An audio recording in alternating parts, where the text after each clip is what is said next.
skies, firefight calls. The stakes are high, trying to slay heroes and spies. Control fire, where strategy lies. Hear the tales, fierce and deep. Victors roar, defeated weep. We blaze a way, we don't hold back. Control fire, ready to attack. Hello and welcome to Controlled Fire, your monthly musings on Mantic's Firefight. I'm Luke and I'm joined by Mike. Hello. And Sam. Hello. And this time we're talking about something near and dear to my cheesy heart, the Veer-myn. So this episode is a faction review of the Veer-myn in Firefight, as well as talking about the new tasty Vault Stalker units. But before we get into that, how about some From the Forge, Sam? Well, I've been working on my crushes, so I know I mentioned before getting a lot of the new Vault releases through for the Plague, but the reason I've been getting these crushes done is because I've recently run an event called Brink of Annihilation, which was an Annihilation-focused event with slightly modified rules. I put together some rules which allowed the monsters in and allowed Night Stalkers to be fieldable as well. We had a lot of fun just throwing down all of our support options, which never normally see. Well, you only ever get to take two at a time. You got to take them all in your lists. It was a lot of fun. Just absolute mayhem. Great fun. Yeah, I was actually pretty keen to play in that, but life got a bit in the way and I wasn't able to make it, unfortunately. But saw the pictures, looked like a lot of fun. Yeah, it was great. Yeah, same here. Unfortunately, life got in the way. It was my son's birthday and coincided with his birthday party anyway that he had. So I had to go and handle the life stuff. I would have loved to have been able to join in on that day. Awesome. What have you been painting? I actually haven't been painting anything at the moment. Sort of mulling about where I want to go after finishing the Night Stalkers. I tend to do things in bursts. I like paint an army in a very short period of time, but then it burns me out and I have a long rest and I choose another army and then I'll go nuts and buy all the stuff and then paint it all in a short period of time. Kings of War 4th edition has been nice to sort of holding me back a little bit on what I want to do until I see those sorts of rules. So unfortunately, in the last month, I actually haven't done any modelling at all. How exciting to have a clear hobby desk. I wouldn't say it was clear. I do have units that I do need to be able to paint and do, but I've just been procrastinating about doing them at this point. Fair. You should put all my plastic sprue kits together for me, because that's what stops me. I just hate sprues so much. Okay, so I've got plenty. I've got some Forge Father bits and pieces to be able to put together and go through, and I still have some other Night Stalkers I can assemble and go through. I've got another Dread Fiend that's been assembled but not painted yet and things like that. So there are stuff around to do. I just haven't been motivated, I guess, to do it at this point in time. Yeah, that's fair. So for me, I've done a lot of 3D kit bashing from the Vault for fun. Haven't even printed any of them, I don't think, but just mostly having a bit of fun. And there were some things in there that I might have pulled out for the Annihilation Day if I could play it. But I'm just having a lot of fun getting those models and seeing what I can make out of them, even and then saving them to my hard drive and probably never looking at them ever again. But that is a lot of fun. I'm also a bit distracted by my Trench Crusade board, which is coming along nicely. So I'm going to blend up my own massive batch of sculpt mold to do a lot of the terrain detailing work. So I'm just getting it ready. It's at the point pretty much where it's ready to slap all of that on, but I need to sit down for several hours to actually do that. And there's a lot of other things taking up my time at the moment, so that's been waiting, but it is prepped and ready to go, which is cool. And also just basically thinking about Kings of War stuff because Masters is coming up in not too long. So, as usual for this faction review, we'll start with a bit of the lore, and then we'll go into the faction orders, and then through the units, the commanders, troops, specialists, and supports, and follow it up with some sample lists from all of us. So, given you're our resident lore master, Sam, do you want to take us through the Veer-myn lore? Absolutely. And I think the thing I like about the Veer-myn is they are very mysterious as to their origins or even what their purposes and designs are. So Veer-myn are the great survivors of the galaxy. Hidden away in the bowels of other races, fleets and cities, the Veer-myn scavenge and multiply. Wherever the ships fly, the Veer-myn spread. Wherever cities rise, the undercities thrive. Veer-myn are masters of scavenging and repurposing technology into incredibly dangerous weaponry, with a particular focus on hazardous radiation and chemicals. They're also master geneticists, resplicing their brood into whatever flesh-crafted forms the nest needs. At the head of each Veer-myn society sits a brood mother, the leader of the caste of brood sister females that birth the nest, and under her are the maligni, the techno caste that creates the nest technology and splicing programs, all of them led by a progenitor. So why do the Veer-myn fight? It's mostly unknown. They'll certainly fight viciously to protect the nest, but it's entirely unknown what drives them to migrate or to erupt in a savage uprising against the alien race that they scavenge from. The council will often declare a dead zone whenever a Veer-myn infestation gets too severe, cleansing the alien menace and shutting off the chance for the nest to escape. And for this reason, the Veer-myn are often dismissed as a spacer's myth or fantasy. But the hidden threat hiding in the heart of civilizations is all too real. They spread because they're rats. Right? All right, Mike, do you want to take us through the faction orders? So the orders. The first order we have is Teeth and Claws, which is a 2-point order. This unit gains the Frenzy 2 and Vicious Assault keywords. I have to admit, I look at this one and I kind of once again rub my hands in glee when I think about the order that the Forge Fathers get, which is like Frenzy 4 for 1. So then I kind of look at, it's too worth it, but you're the Veer-myn player. What do you think? Well, I've never used it. It's too expensive for what it gives, I think. Like a lot of the things you want to use it on, they already have Frenzy or Vicious anyway. The Nightmares, right, with their drills. Yeah. Like, not the heavy drills, but and then there's Frenzy 2 on the Stalkers, so that sort of stuff's already scattered around. And this order will make them better. But is it going to make them better enough for the points, the 2, which is, pretty pricey, when there's actually so many other really important things that you need to be spending points on? For me, no. No, I think that's fair. I mean, we look at some comparable orders like Enraged in the Plague, which gives Elite and Vicious, costs 1, and Rabid Assault, which gives Frenzy 2 and Toxic, also costs 1. So maybe this is a little expensive. We mentioned the heavy drills, and giving Frenzy on those attacks is great because you want every single one of those to hit, and they don't have Vicious. And the Vicious to negate the ones that you roll as well. Yeah, that's probably what. But there's only 2. You can only have 2 of those drills in a unit as well. So it does make those units better. But for 2, is it better enough when there's other things? That's kind of the point. Yeah. If you rolled really well, you're flush with points. You are making an assault, and there's a commander in range. Like, go for it. It's going to make someone better. Yeah. But generally, you're not going to find the points, I don't think, or at least I don't. So it's not bad, just potentially points inefficient. Yes. The next one is the Burrowing Attack, also a 2-point order. The unit may count a hindered charge as an unhindered charge, and boosted, making it a 3-point order. Instead, the unit can count an advance action as a hindered charge, allowing it to assault an enemy unit. So I certainly had I don't know if I've ever had someone use the boosted version, and to me 3 seems to be very expensive. But I've certainly had people use this 2-point order before. But again, there's an order in Plague that I'm trying to think of. Tenacious Advance.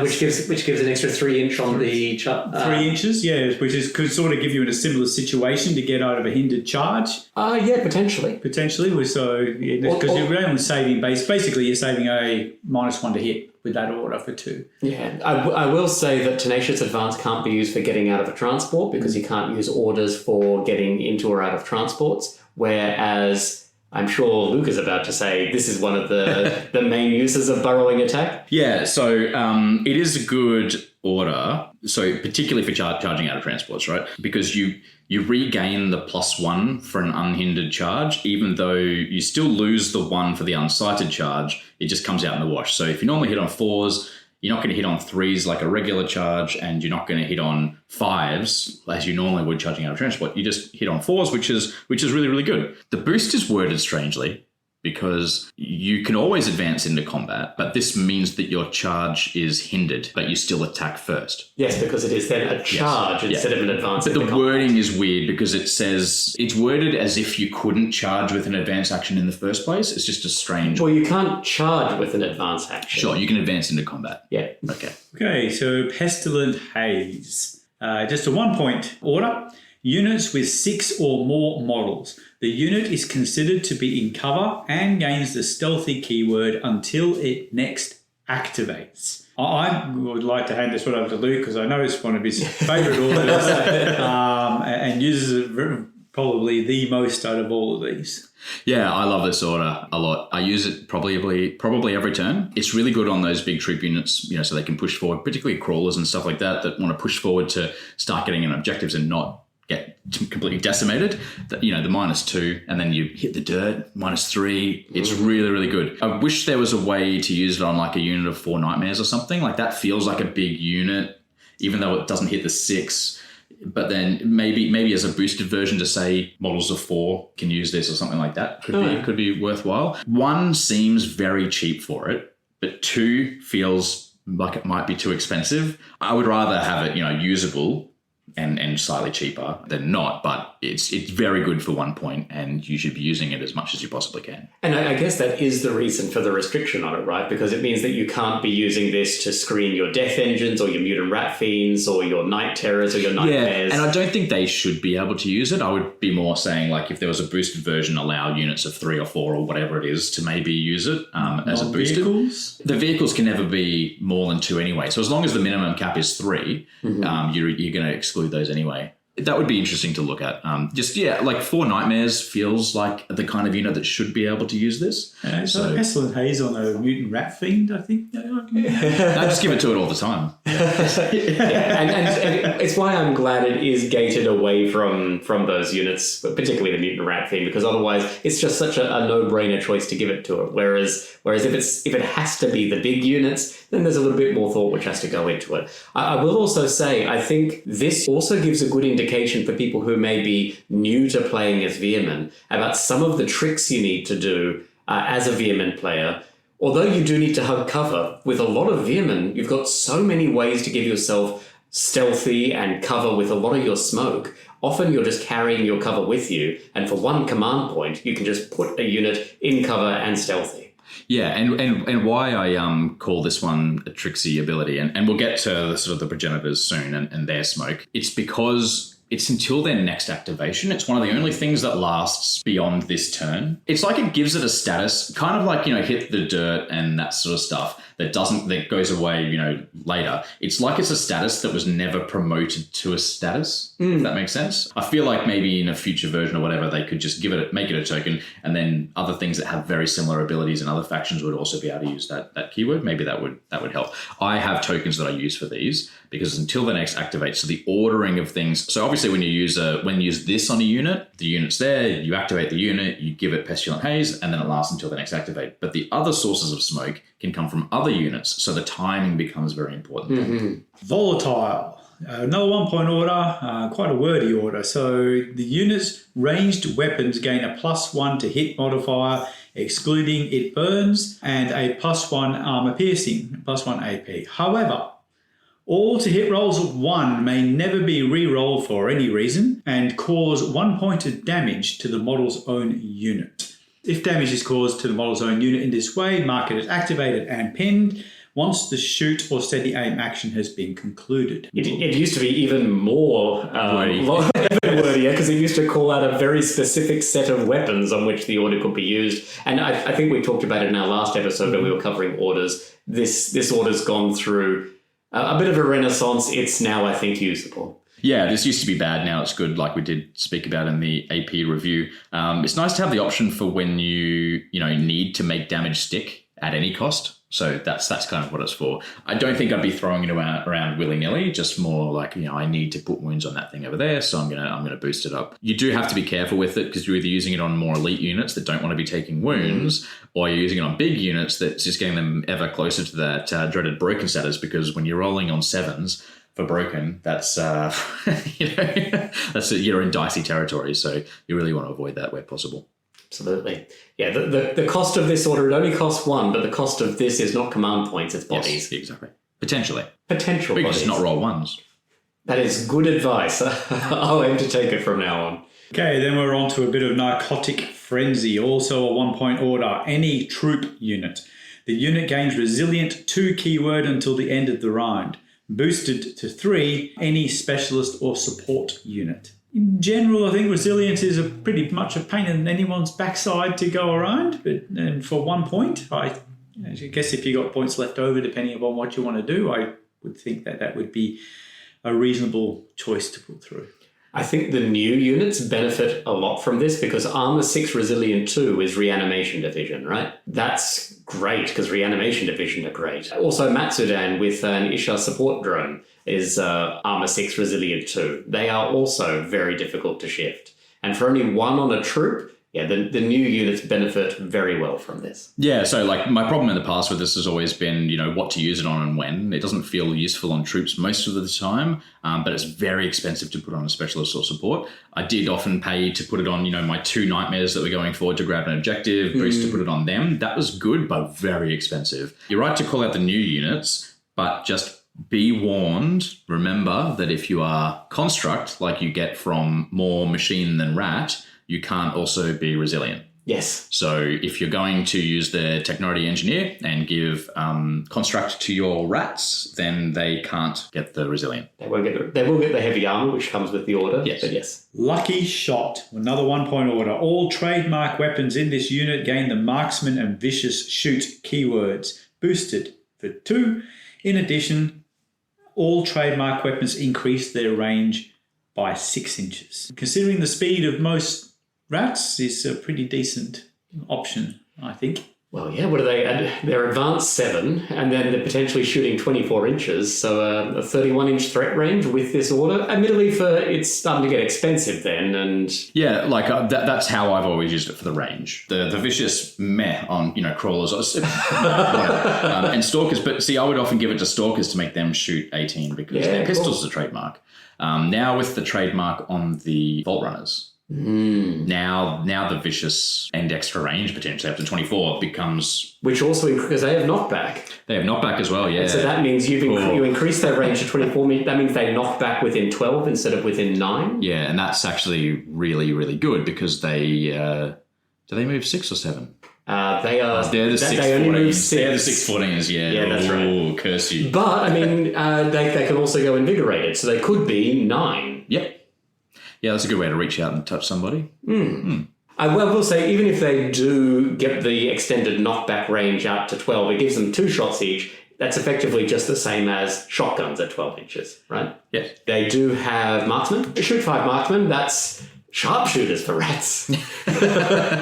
So the first rat off the ranks is the Master Creeper for 50 points. He's a pretty basic rat that has Scout and Stealthy as his sort of special things that he does, and Evade. He's got Tactician 1 Black, which is not too great, but he is 50 points.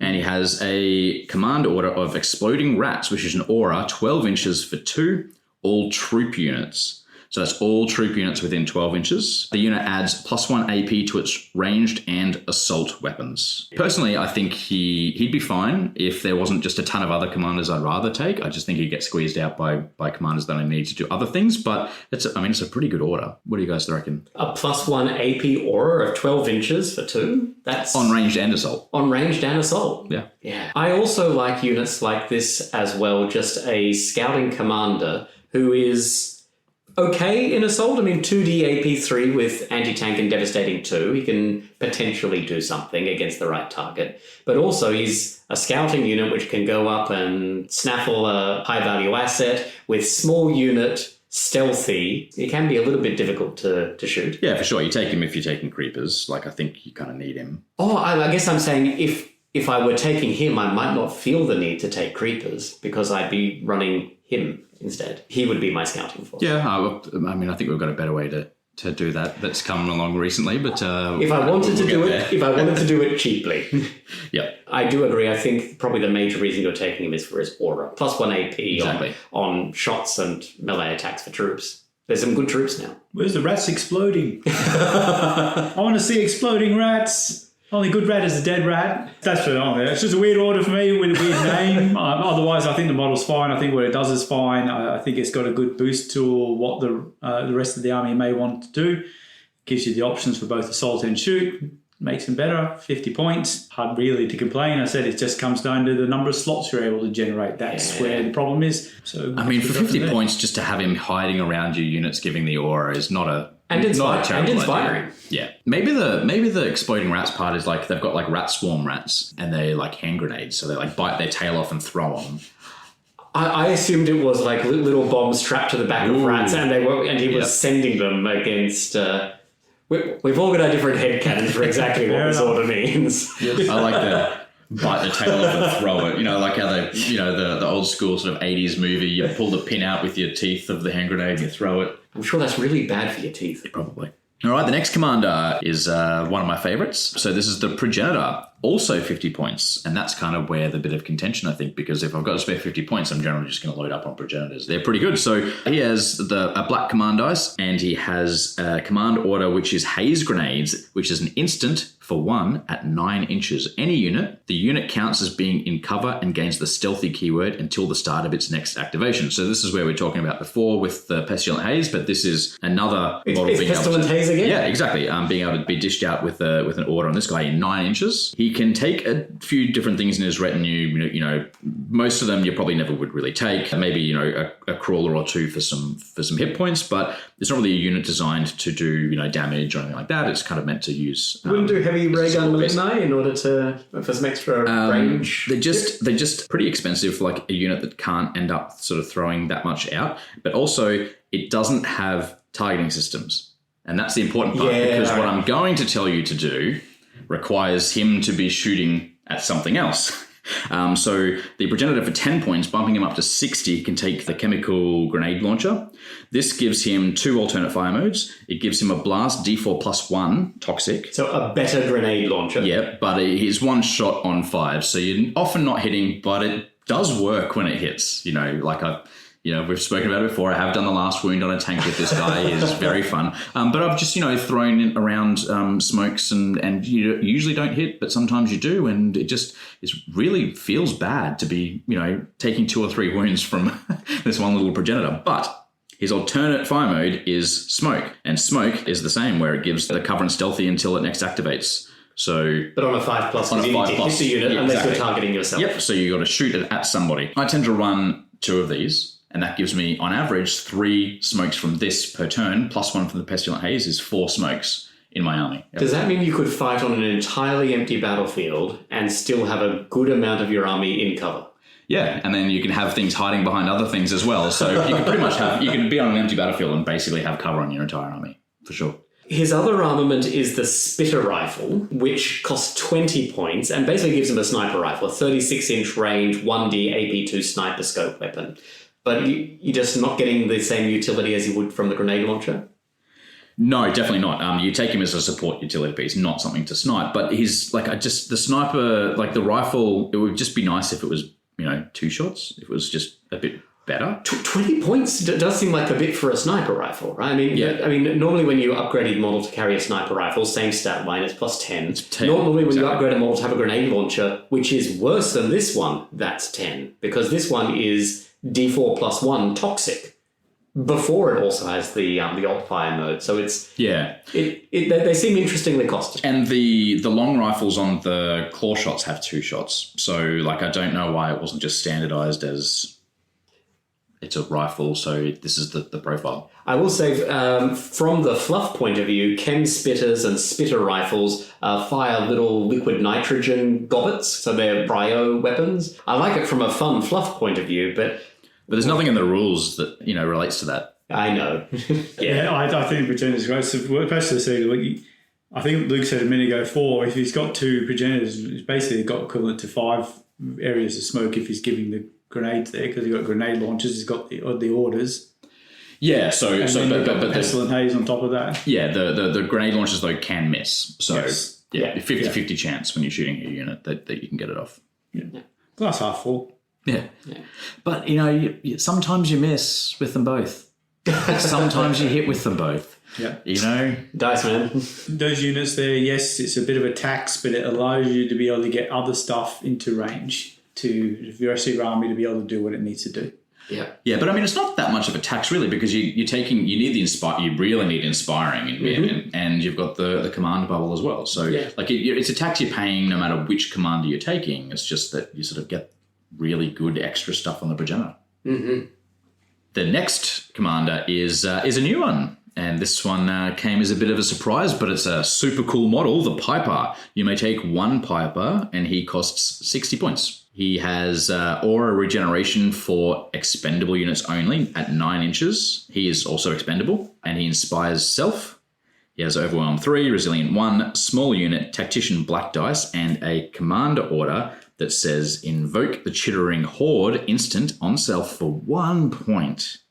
The unit gains 2 new Rat Swarm models up to a maximum of 8 Rat Swarms in the unit. And of course, he can take Rat Swarms as his retinue up to a count of 8, which is huge. They're 15 points per Rat Swarm when they're added to him. And that is a pretty big unit. So this guy came out with the Voltaic Rising release that brought the Vault Chasers to us, although he himself is not a Vault Chaser. He just kind of came along with but in true to form, he came along with something he didn't synergize with because he's not a synergizing model. So he makes me think of units like Kuzlo in Kings of War, where you probably just want to run him around as his own self-supporting piece, which is kind of cool because, you know, it gives you that option to like not have to worry about fitting him into your synergy in your list. He's self-contained and he goes off and he does things, which is pretty cool. Also worth noting that if you put him in a transport, he takes up less capacity if you're willing to hop out of the transport and then use the order to add more rats.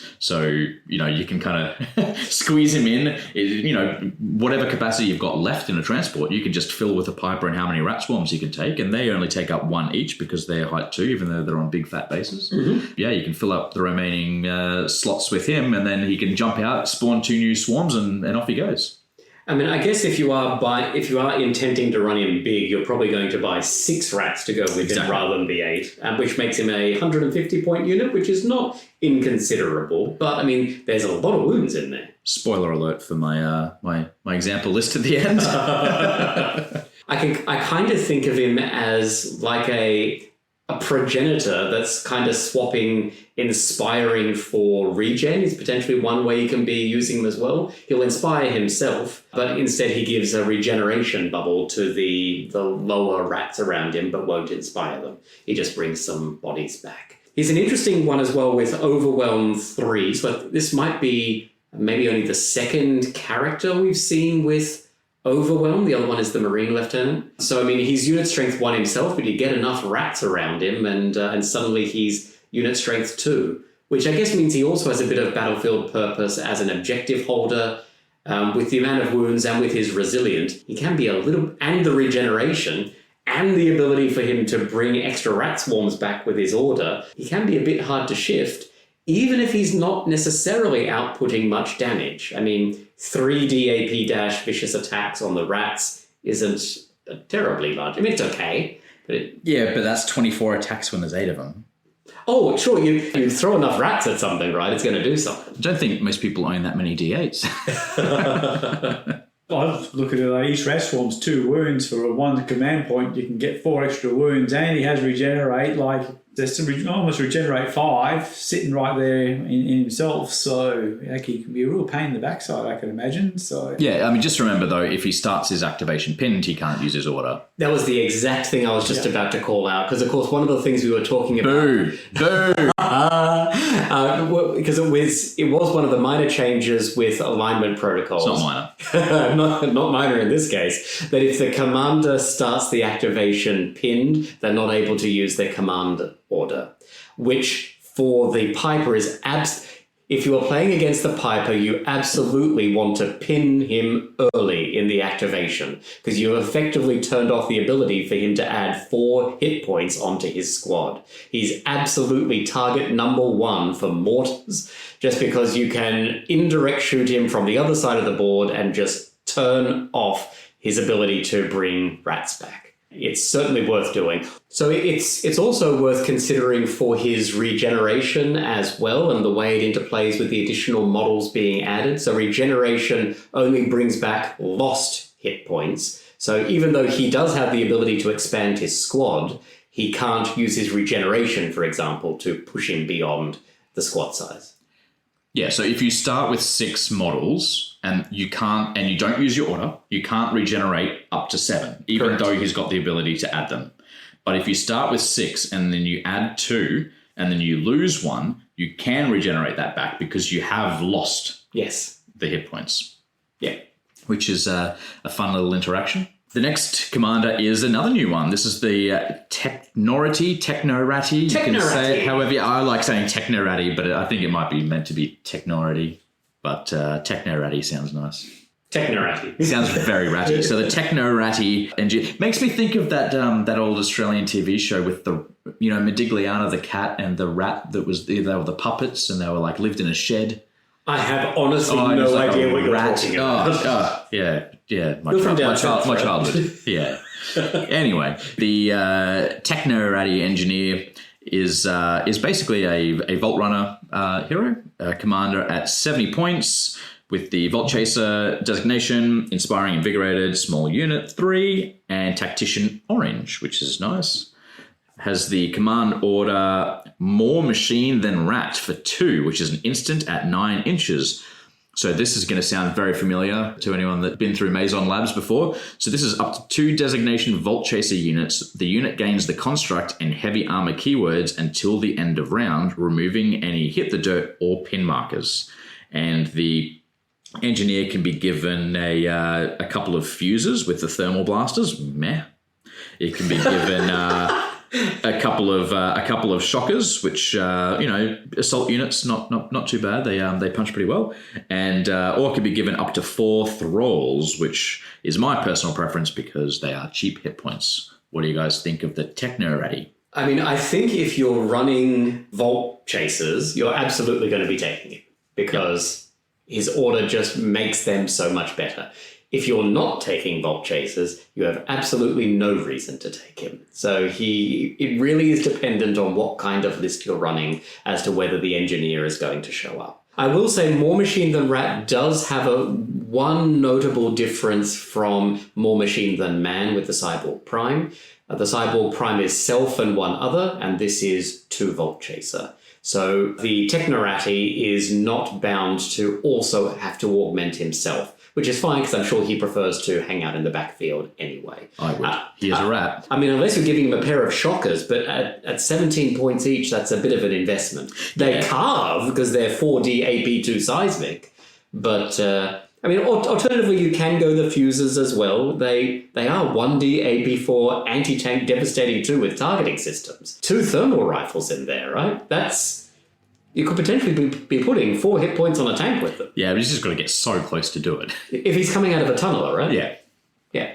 I think there are other uses depending on what kind of retinue you're giving him, but I agree. I think most people are going to be picking the thralls just to go, I want to keep him in the backfield where he can give Inspiring, toss out his order, generate an orange die, and the thralls give some extra cheap hit points. Yeah, just gives me Cyborg Prime vibes. But rat. But it's a rat. That's right, with the Cyborg Primes and the Reanimation division. Like they're a pain in the backside, and I would imagine they were going to make Vault Chasers a very pain in the backside too. So. Missed opportunity to call him Ratborg Prime.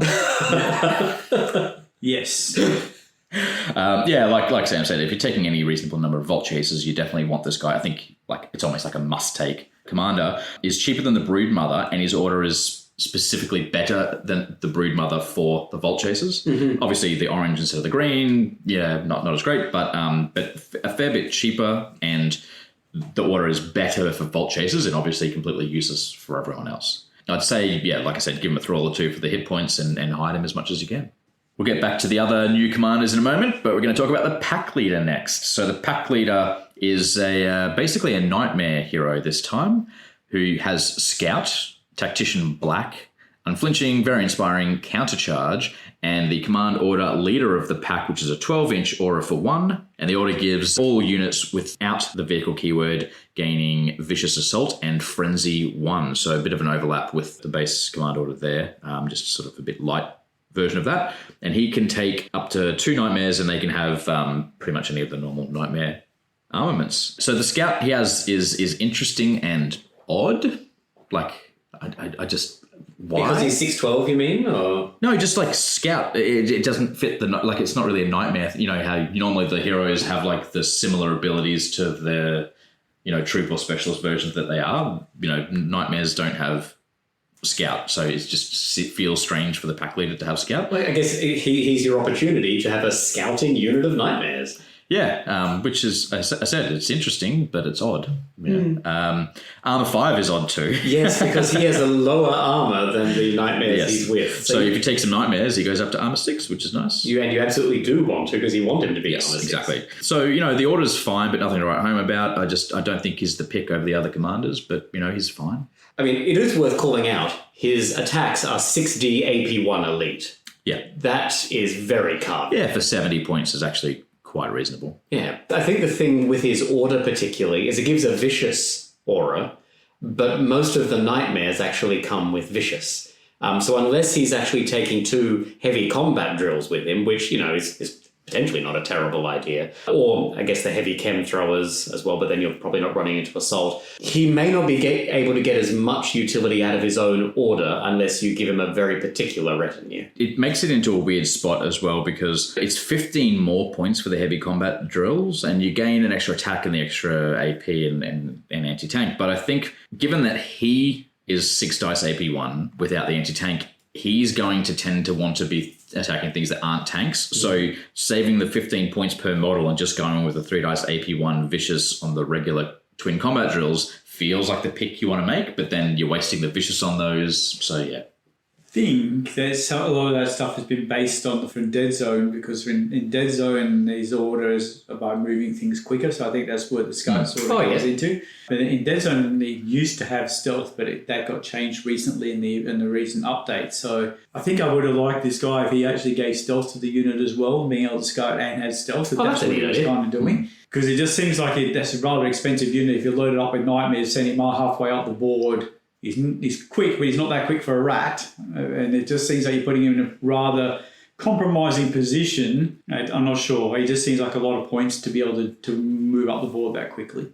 Obviously, he is a 40 mil assault unit, and the ability to start that at the centre line can be great, but also he's not quite charging into the enemy deployment zone. So he's still waiting for them to be coming out. So I guess potentially an exerting threat. But yeah, as I said, there's just a few kind of not synergies going on with him. Yeah, I think he's fine. I mean, the one good thing, most of the stuff is borrowed, and like your subterranean deployment, which isn't going to be there turn 1. So at least he can claim objectives turn 1 and be a reasonable threat and hard to move. He's got a place in that regard, but I would imagine if something's that far up, he's going to cop an awful lot of fire. I think unlocks are the problem here, right? Because if unlocks weren't a problem, for let's say you just give him 1 nightmare buddy in order to up his armor and give him. So that's a 100-point unit with scout armor 6 hit points, 9 attacks on AP1 with either elite or vicious on those attacks. That gives a tactician dice. Like that's actually a really good profile. It's just it has to be unlocked, and that's sort of where you're probably going to run into problems. But like that's for 97 points, that's actually, if you looked at that as a unit in specialist, you'd be like, hey, that I'd consider taking that. So maybe. All right, we've already spoken about the Broodmother a couple of times, so let's dive into it. So for 100 points, nice and even number for rats. You get a 4 hit point armor 7 version of a nightmare, basically. It has elite protection, so it can offload wounds to nearby units. Tactician green, very inspiring, which is nice. And a command order of Incite the Lair, which is an instant at 12 inches for 1 point. Up to 2 units, the unit may remove a pin marker, which is very nice to have. Not many other ways for non-vault chasers to remove pin markers. In fact, no other ways to remove pin markers from an order. So this is it.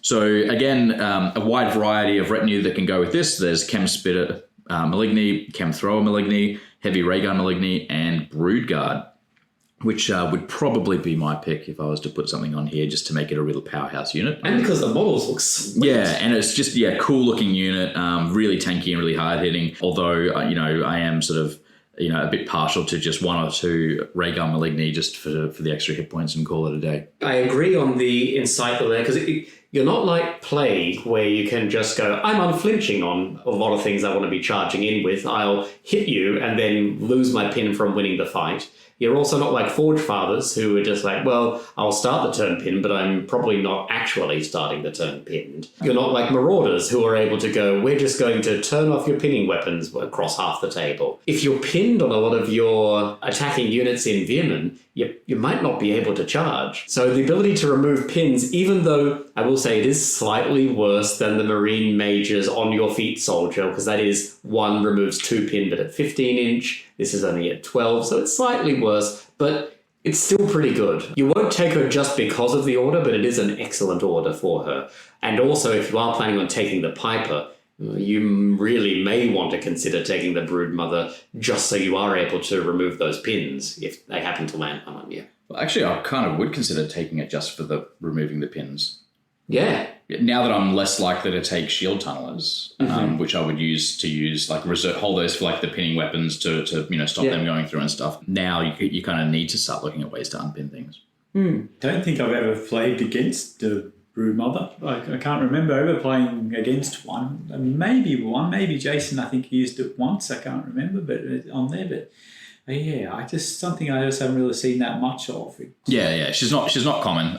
Like I haven't run one because I was always running the Tangle Tunneler, which is pricey. I think her space in the game has really opened up post-alignment protocols. Yeah, except so I started writing her into lists after alignment protocols, but she's gone again now that there's Vault Chasers. So in that 2-month period, she was in all my lists, and now she's gone again, right? But you consider putting her back in even just for the pin removal? You just need some level of pin removal to be able to move things around when you need to. And I think if you're going like a third or a half or whatever of your force in Vault Chasers, then you just use the Technoraddies and call it a day, right? So, maybe, but I would have to not be too heavy into Vault Chasers to do that.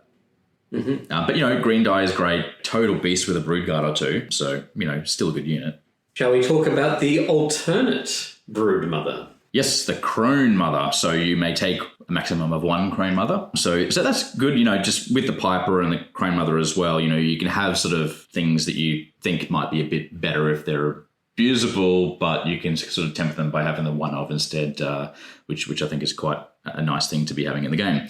So for 100 points again, you get quite a similar stat line overall as the Broodmother, but instead you have designation Vault Chaser, Invigorated, Protection, Tactician Green still, very inspiring, and a command order of Power Surge, which is an instant at 6 inches, costs 1, any unit.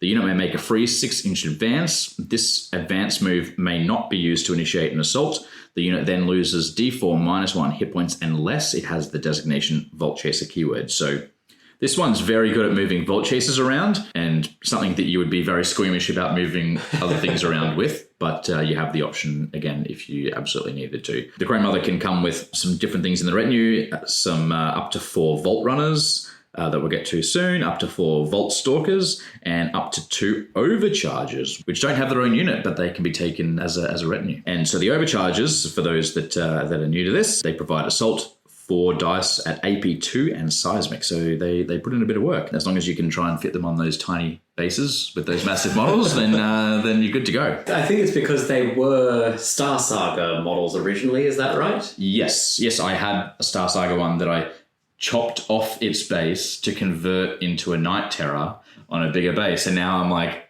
ugh. How frustrating. Yes. Yeah. No, I mean, I guess the Overchargers can be thought of as the Technoratti Brood Guard, in that they are not quite as good at hitting, but I think they're a little bit stronger, and they have Seismic, so they're a little bit better against tech, which makes sense for the Vault Chasers. I really like the options that the Crone Mother's order gives. Obviously, it's great if you're running Vault Chasers because you can use it without concern. A 6-inch advance is great. I mean, how much do we love the... Well, I love... How much do I love the Plague Leaper Sentient, right? And the ability to go Bloodlust and shift something 3 inches. This is 6 inches. Admittedly, the Leaper Sentient's Bloodlust can also put things into combat, but the ability to just... during another unit's activation, move one up, then chain into it and that unit charges is a very, very strong ability. And something that, with the Veer-myn's, until now, relative lack of access to transports, they haven't really been able to do much in the way of move something up, chain, and then go into assault. They've had to cover that ground in other ways with smoke. Now with the Crone Mother, they have the ability to nudge something forward, 6, chain into it, and have it charge. And even though you can do it easily on any Vault Chaser unit, I reckon there are probably still a bunch of other units where you can go, you know what, I may not even use it, but the thought that I could potentially use it, that unit of nightmares is 18 inches away from you, that unit of nightmares could charge you. Yeah, like the green dice is nice. Order is fine if you have Vault Chasers. I don't think it's that great if you don't, because you're rarely going to be using it. But I don't think overall it's an ability that the list needs. Like, it's different in Plague where a lot of your units are melee and you need to be closing fast. Like, there's a lot more shooting stuff, even in particular with the new Vault Chaser stuff. So you're doing a lot more shooting in Veer-myn. So the need to close is less intense in Veer-myn than it is in Plague. So it's not quite the same, priority. Obviously, you can use and move things so that they can get to shooting range and all that sort of stuff as well, which is nice. Like, I'm not a massive fan, but she's fine. I think there is some use for it. And yeah, just like the threat of like Vault Stalkers being able to throw at you. The problem you're going to have is she's just going to get pinned every turn. Like, that's just first act. Like, if people are that worried about it, she's just going to get pinned and that's it. But it is good that there is then counterplay against something which could be potentially quite dangerous. Yeah. Expensive unit to have locked down for the whole game, though. Don't really have much more to add on that, to be perfectly honest. Although the overcharges, I got them for Dead Zone and they do fit on a 40mm base. So I don't know if the 3D printed versions are larger than usual. They hang over a fair bit, yeah, right? Hang, but they're like the soft plastic from Star Saga, so they don't feel as like they're gonna snap off the base. Like they feel sturdy and fine and usable, and they look pretty good. I like them. Maybe even if you worry, maybe scale them down when you print them as well. If you're printing them from the vault. I guess just a touch. Just a touch. If they fit, 10% down, and they would fit a lot nicer. Give them the Night Stalker treatment and put them on a 60mm base. No, 50mm bases. Just to be weird. There's Night Stalker treatment. We'll put it on a 60mm base. The last two we've got are the Tangle and the Tangle Tunneler. So we'll start with the Tangle, although they're both one-ofs and just variations of each other. So the Tangle is 120 points. It has Bulky, Protection, Tactician, 2 orange, which is nice, very inspiring. And it's got 2 command orders. It's got Willing Sacrifice, which is an instant at 6 inches, which costs 0. Any designation expendable unit reduces the hit points of the unit by 1. And for every 2 hit points removed, you recover 1 lost hit point on the Tangle. And the second is Aura of Dread, instant at 18 inches up to 2 enemy units without the vehicle or construct keywords. The unit must make a nerve test. If the unit fails its test, it gains a pin marker. And by the way, Aura of Dread is also the only order that the Tangle Tunneler, that we'll talk about in a moment, has. It's not good, and you will pretty much never use it. The Tangle itself can come with up to 2 Brood Guard, which are those tanky assault boys that also have a 12-inch 2 dice it burns shot. Are you taking the Brood Guard on this? It's a hard call, I think. Yeah, because it's a very pricey unit to begin with, and it's 30 points for a Brood Guard. And you want them to be earning their pay at that price. Sorry, I guess I should answer the question more correctly. Am I taking the Brood Guard on this unit? No, because I'm not taking this unit. You're not taking the Tangle? I was very surprised, actually, you went that way. I was expecting that response, the second response. Well, because it's an unimpressive unit with unimpressive orders. The 2 orange is nice, but its attacks are pretty bad for the prices that sure, anti-tank on it, but 3 dice AP2. So again, Psychic is nice on the attacks because, you ignore basically every negative. It can shoot through walls, but it's just low volume of shots with not much going for it. It's very expensive. It's a -1 AP laser cannon with half the range, but with Psychic. Yes. And the Psychic Blast 4D pinning Psychic is an HMG. But Psychic. Exactly. Psychic HMG. Which is fine. It's just a very expensive unit for... Because I can take a Plague Mule for 50 points with an HMG. Yeah. And for the price of a Tangle, you can take 2 Progenitors with smoke launchers, which is very nice. I mean, I guess you are using it as you are paying a lot for that double orange. And double orange is, I think, aside from the NASA... No, it's better than the NASA, because the NASA is orange-black. It is the highest command value in the game. Yeah. But you're then paying 120 points for that. So a Mind Screech is 90, but has longer range on the equivalent to the Psychic Lance. And more AP. But still, it's 30 points short. It doesn't have the orange dice. And also he's not a commander and doesn't have very inspiring and so. And he's in a support slot. Yeah, What we're hearing here is Mike thinks that the Mars creature's overcosted, not that the the Tangle's good. I think the thing that really makes it a difficult call for this one is its order. I'm a little annoyed that it's called Aura of Dread and it is not an aura. It is an instant. And that just immediately... Instant of dread, doesn't it? It is an instant of dread.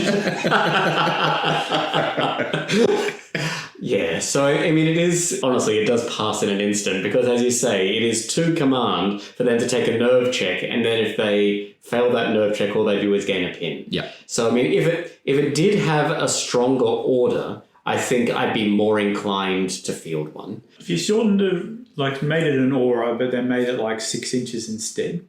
18 inches is huge. But it can't be an aura to give pin markers. Why not? You're going to make a nerve test. It's not an automatic pin. What, if they come within the... That's what I say. It's only got a 6 inch short, right? Oh, I'd probably rather it function more like Dread from Kings of War, which is like a negative to your nerve. Yeah. Yeah, I agree. That would Then make a lot more sense. Aura of Dread. I would really consider that. Push the Tangle forward, give everyone minus on, because if you're doing it burns, there's lots of it burns, right? That's actually synergistic with the list. It burns is an unmodified nerve test. Oh, that's poop. It should be modified. And so the last one, like we've been talking about, is the Tangle Tunneler. This is basically you mash a Tangle and you mash a Tunneler together, and that's what you get. So the shooting attacks are a little bit better, but he goes down 1 orange dice and it becomes, a subterranean deployment Tunneler and combines all those rules, and he just gets the Aura of Dread. I used to run this all the time, like every Veer-myn, from the very first one until AP dropped, he was in every list. Now he's been nerfed several times, both directly by the dice change and the asterisk on the shots, and also indirectly by not being shieldable. So now it's just a super expensive, bad anti-tank piece. Luckily, though, my Tangle portion is magnetized, so I'll be running the model as a Scurrier, which we'll talk about soon.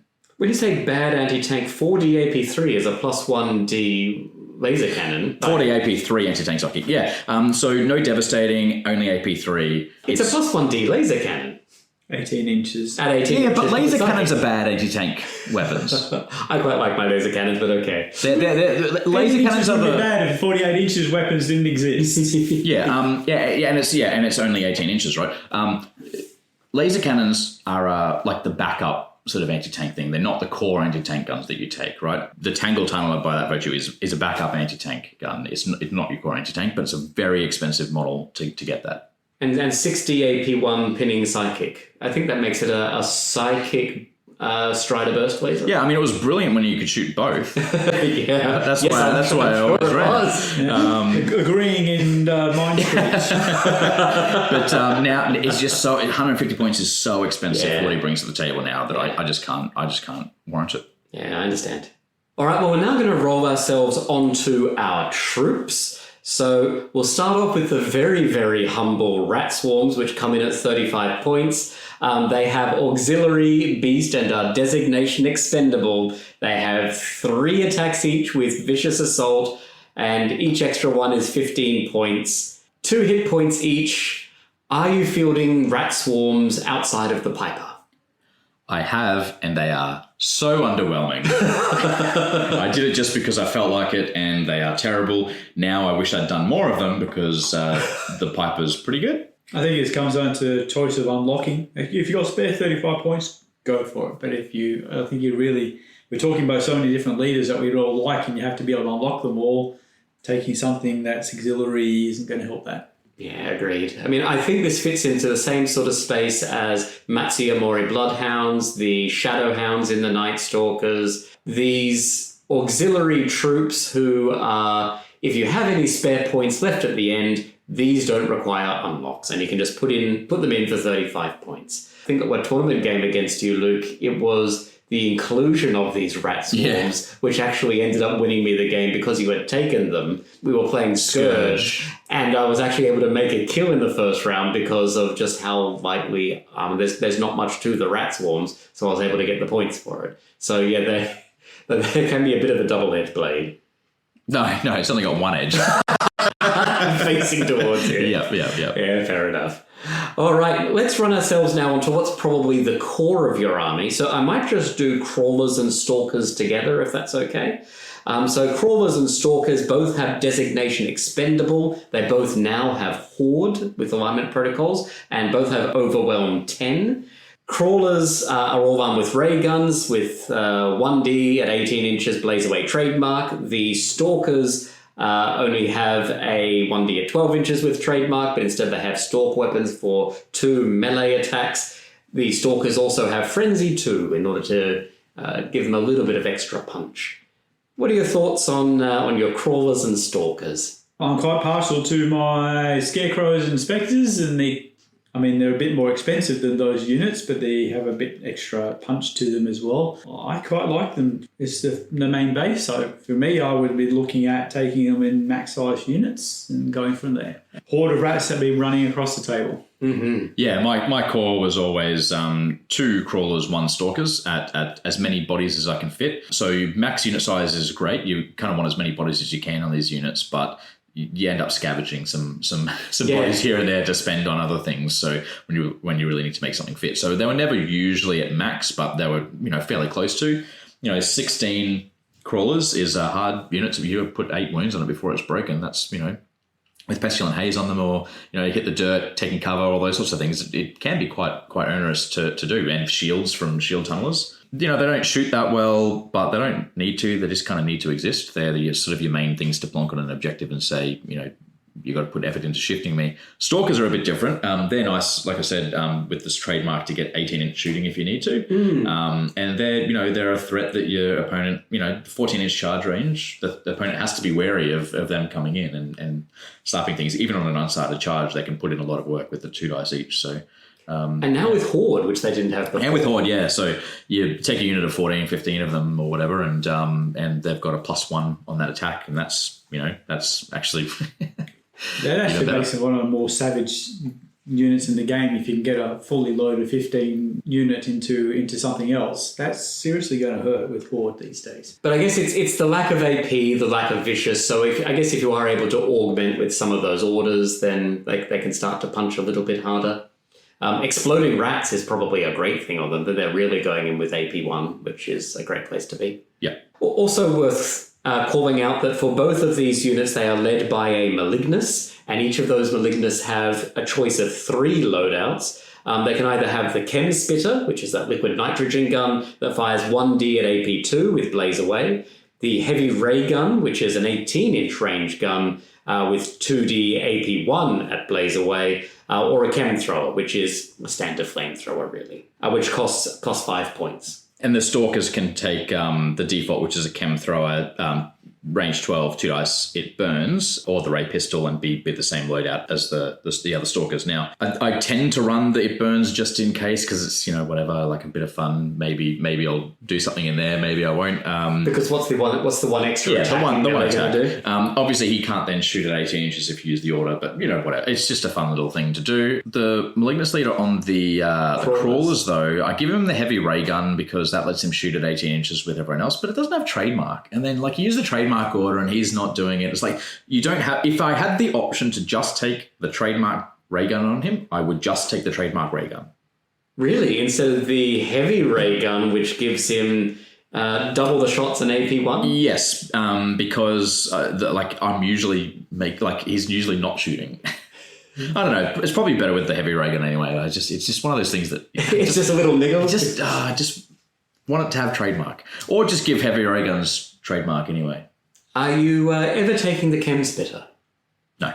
Because, just looking at them, 2D AP1 I'd almost always prefer over 1D AP2. Even if they were at 12 inches, I'd probably still prefer the 2D AP1 over 1D right. AP2. Yeah.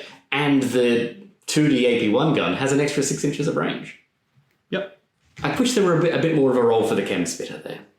All right. Let's roll ourselves on to a couple of new units. So we have the Volt Runners and the Volt Stalkers. So the Volt Runners and Stalkers drop their normal advance speed from 7 to 6, but keep the standard charge speed of 14. So the Vault Runners also have an improved shoot over the crawlers with shoot 5. Both of the units are armor 6, and they have designation Vault Chaser and Invigorated. The Vault Runners are led by a Fuser, who comes with that thermal blaster we were talking about before, and the Vault Stalkers are led by a Shocker, who has 4D AP1 seismic razor claws. One of the things which is interesting about the Vault Chaser infantry units is that they can take trappers who have mine launchers. These are each a 2D Blast D2 pinning weapon, but also gives the unit a special, which is when assaulted, the assaulting unit takes 3 automatic hits with AP1 before combat begins for each trapper, which count towards the combat resolution. So this is an assault reaction that doesn't require you to be unactivated or on Overwatch. If you're charged multiple times in a turn, you can use it multiple times in a turn. You are paying quite a bit for those trappers, though, at plus 12 points to upgrade the model to carry it, so it is expensive, but good. What are our thoughts on the Vault Runners and the Vault Stalkers? I would have liked the trappers in the in the Stalkers to be down at 10, just because they're less valuable with the lower shoot. But then on the other hand, they're more likely to be charged because they're more likely to be forward. So maybe the trapper ability will go off a little bit sooner. The Fuser, which is the leader for the Vault Runners, is another one where it's like, I just want to give him the regular enhanced ray gun. I don't want the fancy gun. I just want another.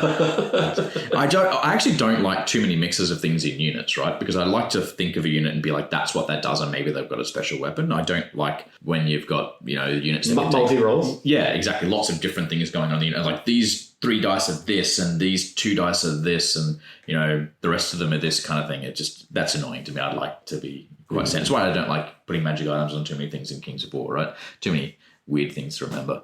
Yeah, I like them. They work really well with the new leader. They're a slightly more elite troop option. That Vault Stalkers are pretty cool with their AP1.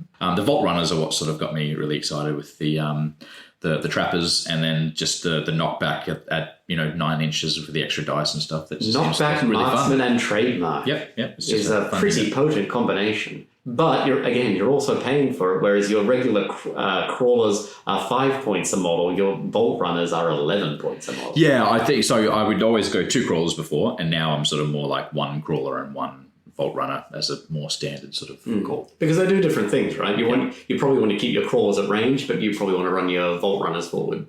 I think they got a lot of tricks, which is good in the tricksy faction. In there, I like the flavour of it all. I was making a comment earlier that, though, for about every 2 Vault Chasers, you can get 3 of the standard version, and that's kind of where I think the balance is going to be. I would like to see them on the table. I haven't played against them yet to see what they actually feel like to play against. Yeah, it'd be very interesting to see what it's like. That's fair. This is all prefaced with 4 rats. They are relatively elite at 11 points. That's what GCPS pay for their veterans, right? And these don't have the shoot levels of veterans, but they are armor 6, and they do have knockback, so they've got almost, again, not quite shotguns. They're almost elite. It is also worth mentioning as well the Invigorated and the way that plays for each of these units. Particularly for the Vault Runners, we know that Invigorated is you can choose to add 3 inches to an advance move, not a sprint move, but an advance move, which for the Vault Runners, they can then advance up 9 inches, which might get them in their knockback range where they were not going to be before. For the Stalkers, the other option of Invigorated is you can choose to gain Frenzy 1, but I don't know how many times you're taking that option unless you absolutely positively have to. You don't care about the unit surviving, you just want to output damage, but re-rolling 1 die in order to potentially risk a casualty on yourself, because you then roll at the end of the activation to see if you then take a hit point of damage on the unit. If you want to know if these are good, just compare them to Brawlers and Commandos. You're shooting and assaulting just that pip worse, but then you've got the armor and you've got the Invigorated, the chance to make them heavy armor and construct. You've got the trappers, which are tricksy. Like, they're just very comparable to those units. Probably, I would say, slightly better on the balance of things, even though they shoot and they fight just that one worse. All right, let's roll ourselves on to Creepers. So these are the sneaky rats. They come with scout and stealthy and are 5s across most of the important stats.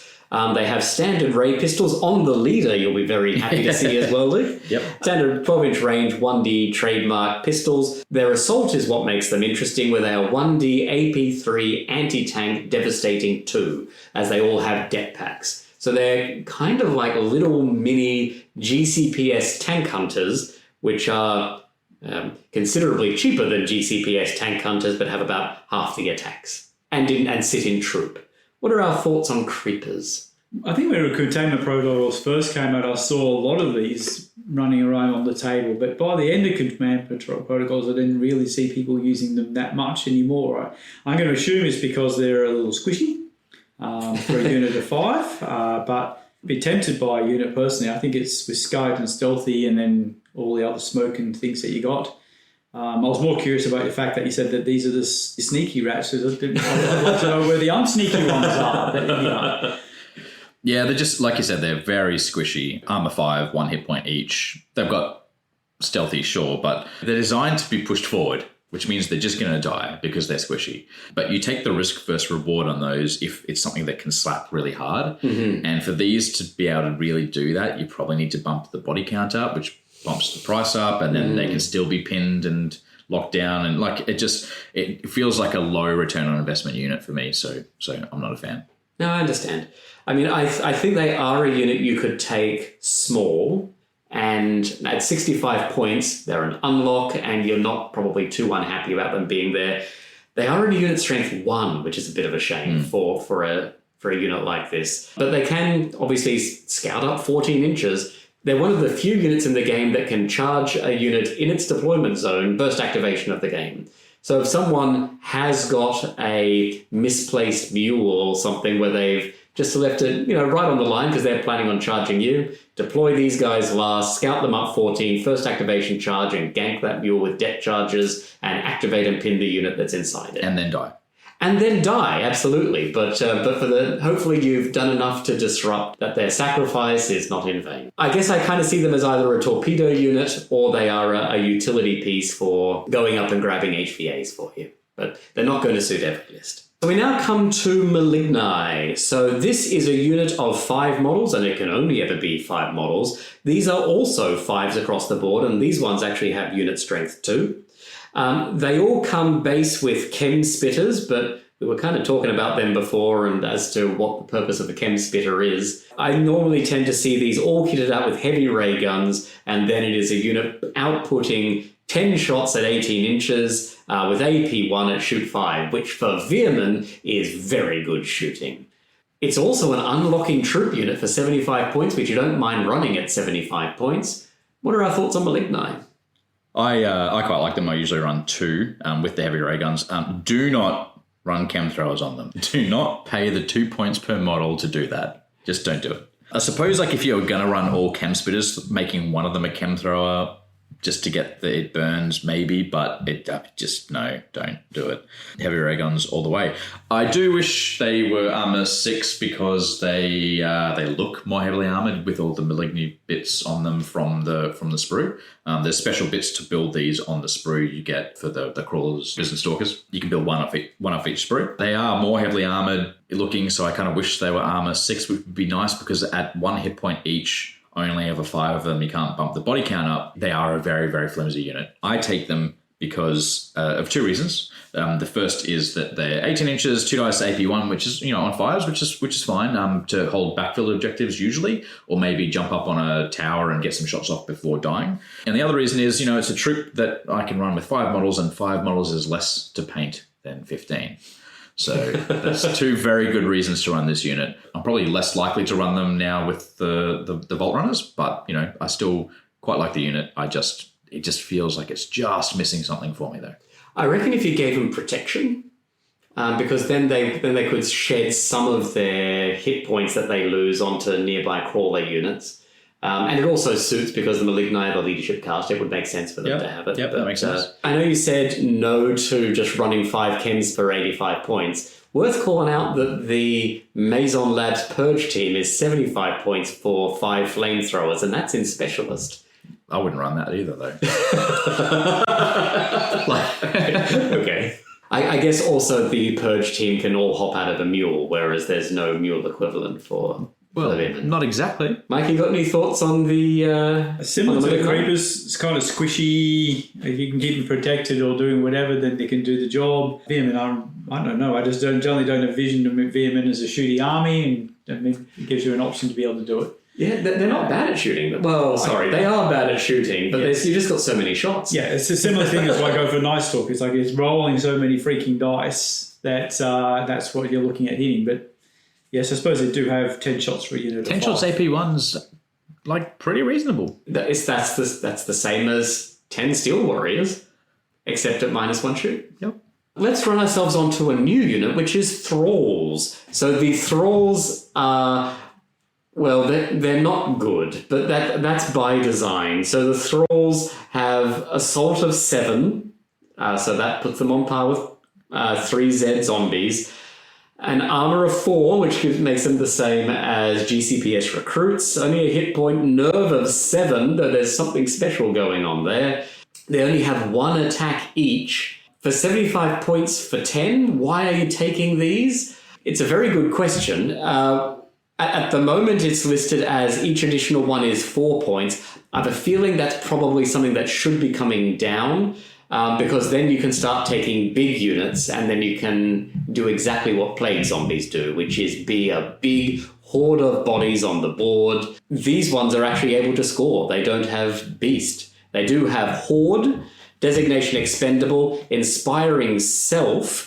Why? Because there's a Maligni Overmaster in there with the Chem Thrower who's showing the Thralls exactly the right way to go, and a special rule for them which is Brutal Discipline. When the unit benefits from the Inspiring, Very Inspiring, or Inspiring Self keywords, it loses D4 hit points and then re-rolls its nerve test roll on a 5+, ignoring all modifiers. So they can either crack enough heads together and get the Thralls staying on the board, or we've seen from the lore behind this, the Vault Chasers put spinal implants into their Thralls to electrify the Thralls into doing their bidding. Worth noting that for any of the Inspiring variants, it is always a May. So if this unit is hit by, say, an It Burns weapon, you are not compelled to use your Inspiring Self in order to not lose your activation, say. You probably will want to trigger it for a rat check or something.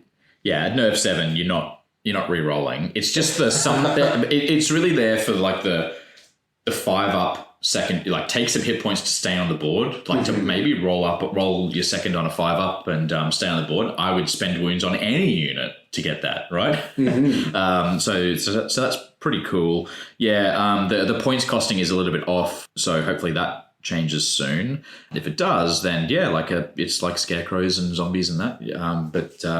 But unlike zombies, these guys can hold an objective with unit strength 2, which is quite nice. And designation expendable can feed the tangle if you really want to, and can get the regen from the piper. Yeah, although it's not necessarily a body you want to bring back, but I guess every little bit helps. And actually, that's a good point because, I did say the Piper was a bit of a lone ranger. However, the Thralls with the Inspiring Self don't need the Inspiring from the Piper, so it actually kind of works a little bit together, I guess. Oh, it's interesting he's helping out the most wretched of... Gets the regen and doesn't need to give them the Inspiring and gives them the... what commands can you put on the Thrall unit? Vicious. Its current point total, I'm not sure. I think I'd rather have 15 crawlers instead of 25 thralls. I think it depends. It's a lot of more wounds.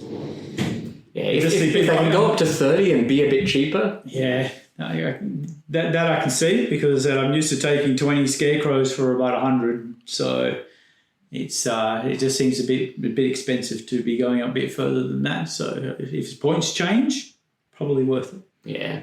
Let's run ourselves onto some specialists. Okay, we have the tunnel runners. There's 60 points for the single unit, 12, 18, shoot 5, assault 5, armor 7, hit points 3. It does have subterranean deployment, is a vehicle, wield, and evade. It is probably one of the quintessential looking Veer-myn units. Nothing better than having a rat and a wheel. Yeah, I don't actually. I've painted them and I think I've played them once, but I don't run them because they're very expensive. They're vehicles, so they can't, hold objectives or HVAs. They look great. They're kind of one of the like you said, the quintessential units. They look really cool. Pretty reasonable on the damage front, although they're 5s to hit on everything. They're 3 dice AP2 blaze away at 18 inches on their shooting, which is nice when on a move 12 chassis. That's a threat range of 30 inches on their shooting. Subterranean deployment's nice. Assault 4 dice each with AP1 and vicious, so they can put out a lot of hurt. But like I said, they are very expensive for the 3 hit points that they've got, and they just can't claim objectives. So I tend to find myself going towards other things. Nightmare is probably one of the other quintessential units. In there, you normally see an awful lot of these. Are your big giant rats with dirty big drills normally. They're 6'12", they shoot 6, they're assaulting on 4s with armor of 6, and they come with the various different options. So the standard options, twin combat drills with assault 3 dice AP1, a chem thrower and a combat drill, which is 2 dice on the chem thrower and it burns, and 2 dice on assault AP1 vicious. And you've also got the heavy combat drill, which is 4 dice AP3 anti-tank. The heavy chem thrower on top of that, which is range 12, 3 dice AP1, it burns. It used to be longer. Yes, it used to be 18, which is very nice. Yeah. Generally, I normally see most of these units. Again, when I'm playing against them, I have not played Veer-myn, but generally a mix of different models in the unit. Normally one big drill, one double-handed drill, and a couple of twin combat drills, and maybe one with a flamethrower. Is that how you normally run yours, Luke? Yeah, So I used to run a unit of 2 with the heavy chem and then twin combat drill. A heavy drill in a shield tunneler as an objective grabber. But I can't do that without paying for the extra section now, which is somewhat frustrating. And also that they could shoot that one gun could shoot 18 inches, and it was just a nice way to throw out some it burns, pretty much guaranteeing a wound on something, and maybe getting the it burns off, but that wasn't really ever the point. It was more just to be able to reach out and touch somebody. I think you find that there's mixes because you can only have the 2 special weapons, and then you have to fill out the rest with the twins, and people tend to like to put like a shooting weapon in the unit sometimes, just so that's probably why you would see a mix of 3. Now I'm looking more at just like the 2 heavies and then however many supporting twin combat drills in a Scurrier, which we'll get to soon. Yeah, the Scurrier has really changed things up. One of the things I do note about the double heavy combat drill on the Nightmare unit is that it's basically the same output as a Mutant Rat Fiend, right? Yep. Because the heavy combat drill is 4D AP3 anti-tank, so 2 of them is the same as the Mutant Rat Fiend with 8D AP3 anti-tank. And admittedly, the Mutant Rat Fiend hits on 3s and these guys hit on 4s. And it has vicious and unflinching and, terrifying and all those other special rules that it gets. So, I'm similar, but not, it doesn't hit as well either. So close. Close. Not quite there. A budget Mutant Rat Fiend. If you don't have the support slots. And right? also, a Mutant Rat Fiend keeps attacking at its full complement until it's dead. And these guys. And regenerates and, I mean, it's there's a reason it's a good unit. Everyone's got lots of nightmares, and they're a good unit, and everyone loves them, and everyone runs them. So you should too. We're on to one of the new units, the Overcharger Shotgun Platform. Move 614, shoot 5, assault 6, armor 7, 3 hit points. The gun itself is range 18, 3 dice, AP3, with a wonderful keyword for its weapon, which basically brings in exploding 8s into Firefight from a dead zone. So basically it says special chain lightning for each natural 8 on this weapon roll to hit. Before any re-rolls, it may roll an additional die. These extra rolls may generate additional dice. No further d8s are rolled. So not quite a full dead zone experience, but it's getting there. What are our thoughts? Sam? I like that the Veer-myn now have a ranged anti-tank option in Specialist, because that's something which has really been lacking before. They don't really have any kind of ranged anti-tank in Troop. They don't. Let's just say they don't. We can say they don't. If they wanted to be tanking stuff in support, they're looking at Rumblers or they're looking at Tunnelers, which are, they're support, right? Whereas Now they've actually got something in Specialist, which at 18 inches is effectively a laser cannon, again, but with chain lightning so they can explode up some 8s.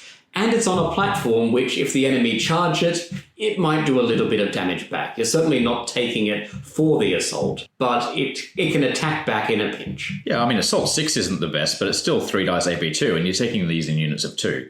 And they're Armor 7. You're always taking 2? Oh, for sure. Every time. Like you said, it's the way to get ranged anti-tank outside of support, if we ignore the tangles, which I do now. There's a reason this is great, and that's because to get ranged anti-tank, well, to get any reasonable anti-tank in the list, which you generally need to have some, you had to take support options to do it, which squeezed out all the other support options. Now, you've got Nightmares, sure, they can take twin combat drills, but they need to get delivered. And how do you deliver them? With a tunneler in support. So you're back to support using for tunnelers, right? So there was this sort of problem, I guess, with the list where everything was to be competitive. Yeah, I've seen, some people have run a Mutant Rat Fiend and done well and that sort of thing, but they always still at least have one tunneler.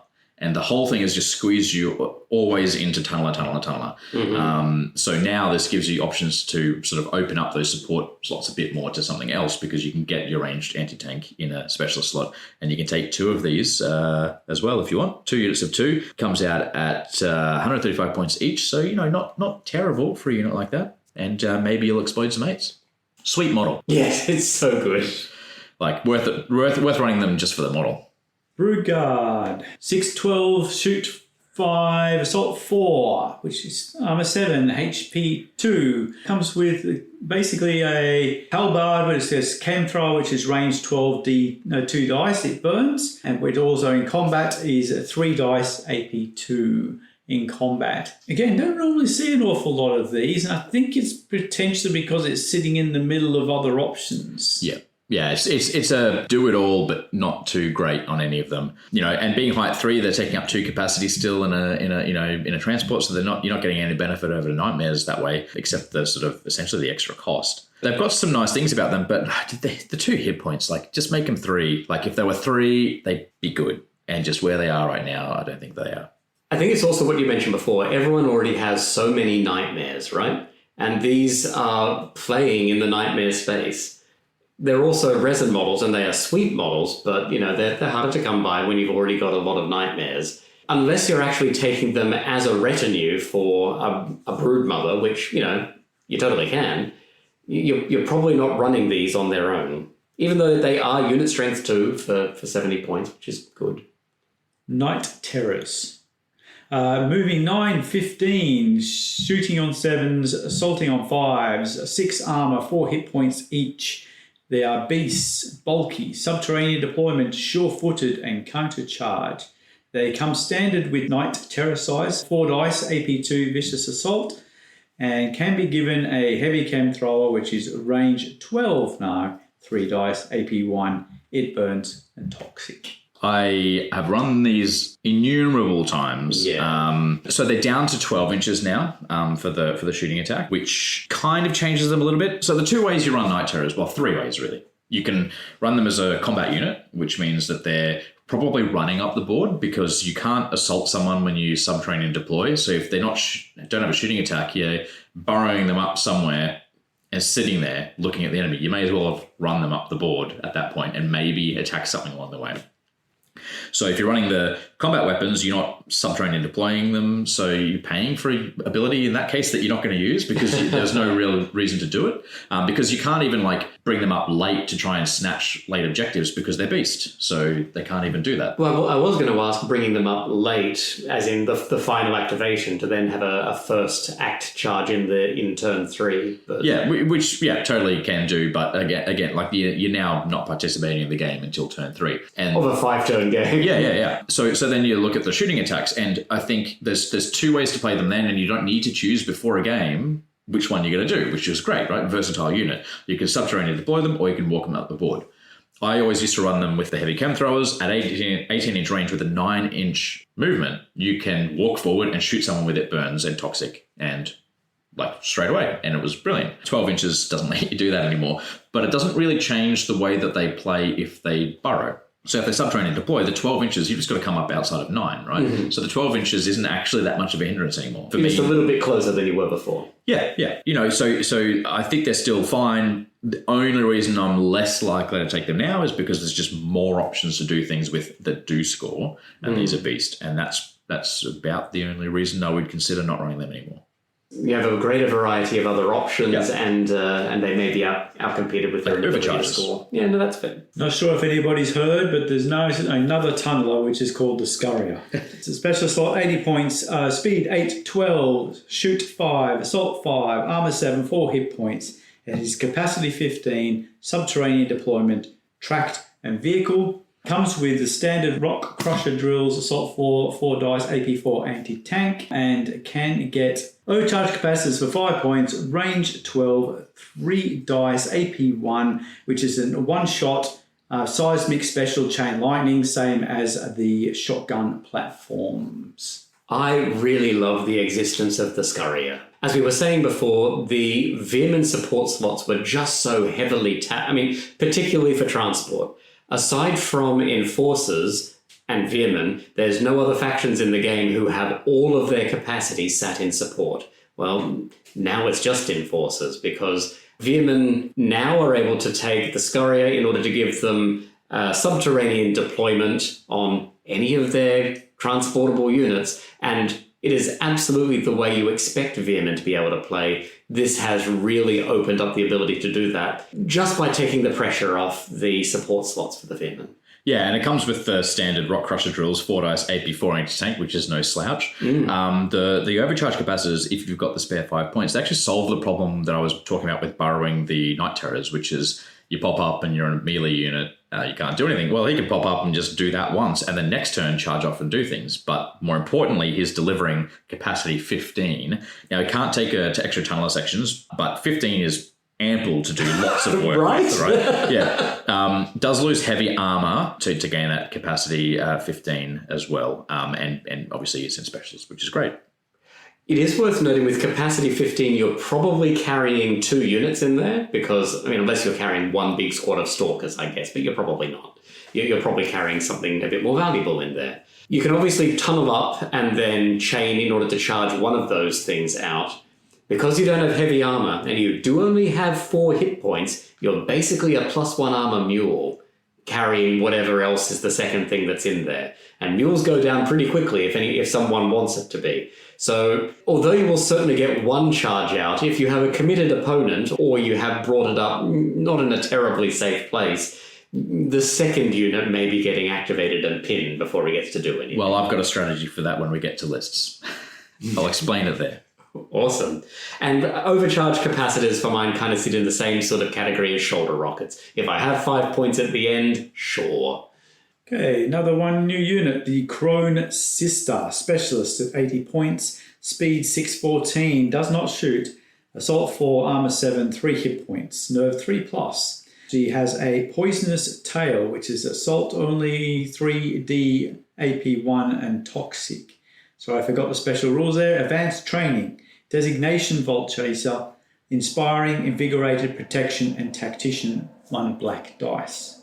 And she can also take the overcharges as well, so as her retinue. So she's almost like a little mini brood mother in that she has inspiring and she has a black die instead of green, but of course can't actually issue orders because she's sat in specialist. But with advanced training is able to effectively kind of give herself her own orders. It's kind of worth noting for the base price, you only get her. You don't get any bodies. So you compare it to like Nightmares that comes with the 2 as standard.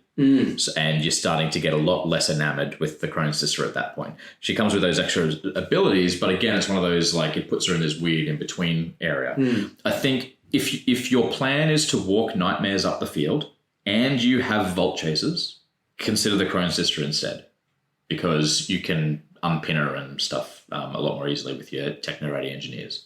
Plus, with the invigorated, you get some more shenanigans there. So if you're considering walking Nightmares up the field, consider the Crone Sister instead. Otherwise, I'd always take Nightmares. Yeah, that's fair. I mean, obviously the Nightmares are there purely as a combat piece, whereas the Crone Sister is there in order to inspire and bring a black die as well. But is that worth what you're losing in combat from not having the extra Nightmare? Yeah, well, dare I say it, you get for cheaper than a Crone Sister, you get 2 Broodguard, right? Like, again, they don't give the inspiring, but they've got advanced training as well. Advanced training and elite, right? So like they can still kind of use orders, like they don't need the inspiring, so. I think, as you mentioned, if you're playing Vault Chasers, there's a very strong argument for taking her because I think she is the best target for more machine than rat. Yeah. Giving her heavy armor as well and the ability to not be pinned at all or strip any pin that's on her, she then becomes very reliable and very tough with armor 7 heavy armor. That's pretty great.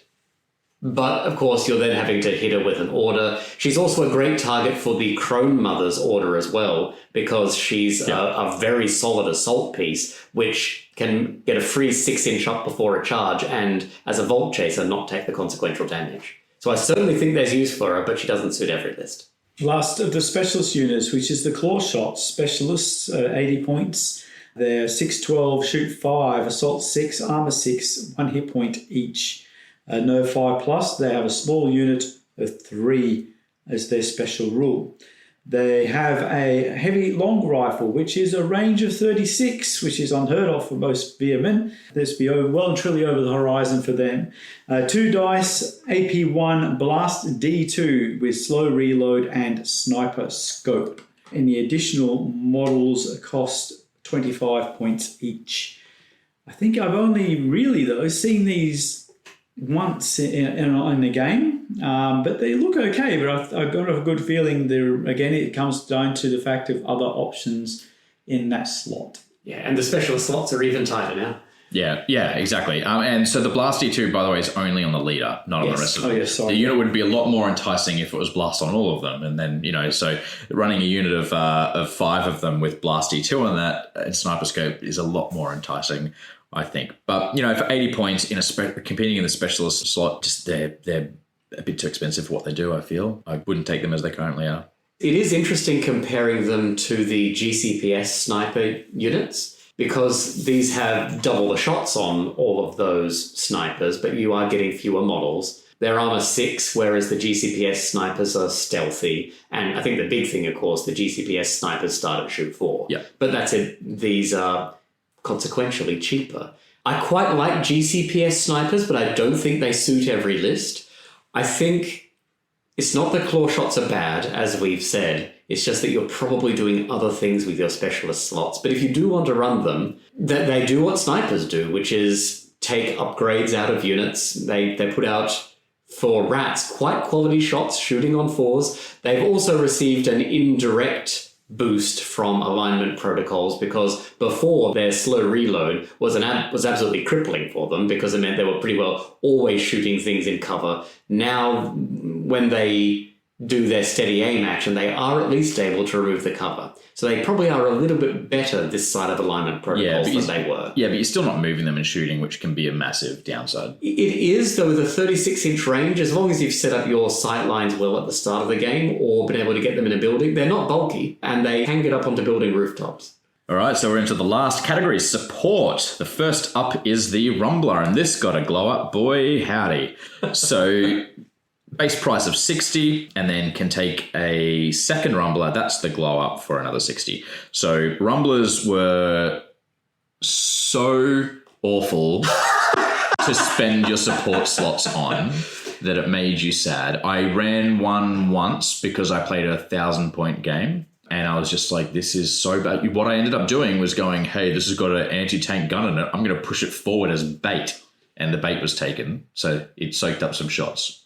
That's how I used it. It did its role. It's great to hear. Yeah, it became chaff. Now that you can take 2, much more enticing. And so hear me out.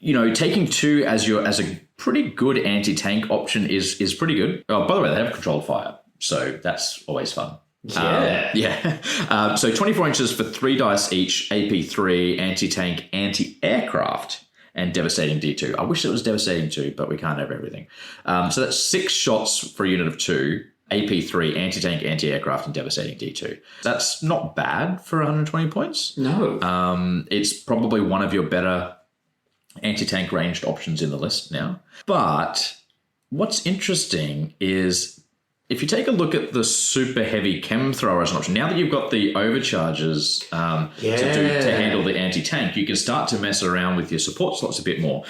So if we look at the super heavy chem thrower, it's ranged 18, but it's each of them is 4 dice AP2 anti-tank. It burns toxic. So it's hitting on 4s because it burns at 18 inches. 8 dice AP2 anti-tank. It burns toxic is really cool.